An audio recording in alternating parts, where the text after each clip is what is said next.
বিকেল ৩টার তপ্ত রোদে যখন ফেনী থেকে শান্তি পরিবহনের বাসে উঠলাম, তখনও জানতাম না সামনের কয়েকটা দিন কতটা রোমাঞ্চকর হতে যাচ্ছে। জানালার বাইরে ছুটে চলা ফেনীর চিরচেনা দৃশ্যগুলো ধীরে ধীরে বদলে গিয়ে যখন উঁচু নিচু পাহাড়ি পথ উঁকি দিচ্ছিল, তখনই মনের ভিতর এক অন্যরকম প্রশান্তি খেলা করতে শুরু করে। রাত তখন কেবল শুরু। তখন আমরা পৌঁছালাম খাগড়াছড়িতে। আমাদের আগে থেকেই বুক করা ছিল পর্যটন মোটেল। মোটেলের নামতেই পাহাড়ের শীতল হাওয়ায় সারাদিনের পথের ক্লান্তি নিমেষেই ধুয়ে গেল। আমাদের লাগেজপত্র রেখে খেতে গেলাম খাগড়াছড়ির বিখ্যাত সিস্টেম রেস্টুরেন্টে। ক্ষুধার্ত পেটে পাহাড়ির নানা পদের খাবার মনে হচ্ছিল যেন অমৃত। ভোর হতেই সিএনজিতে করে সাজেকের উদ্দেশ্যে যাত্রা শুরু। শহর থেকে সিএনজি ছাড়ার পরপরই চারপাশের দৃশ্য পাল্টাতে শুরু করলো।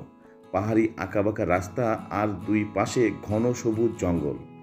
সিএনজির খোলা পাশ দিয়ে আসা হিমেল বাতাস আমাদের স্বাগত জানালো।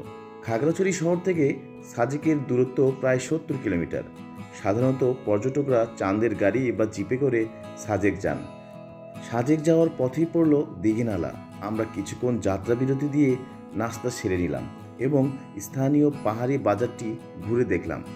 পাহাড়িদের সেই বৈচিত্র্যময় পণ্য, জুম চাষের তাজা ফলমূল আর তাদের সাদাসিধে জীবনযাত্রা দেখে মনে হলো নাগরিক জীবনের বাইরের দুনিয়াটা কতটা না সুন্দর।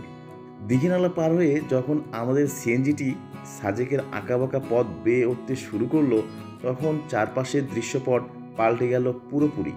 দুপাশে মেঘের আনাগোনা আর মাঝে মাঝে আমরা উঁকি দিচ্ছি মেঘের দিকে।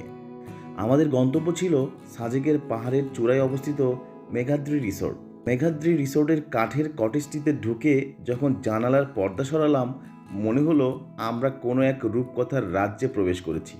রুমের সাথে লাগোয়া সেই প্রশস্ত বারান্দায় পা রাখতেই বুকটা এক অজানা ভালো লাগায় ভরে উঠল।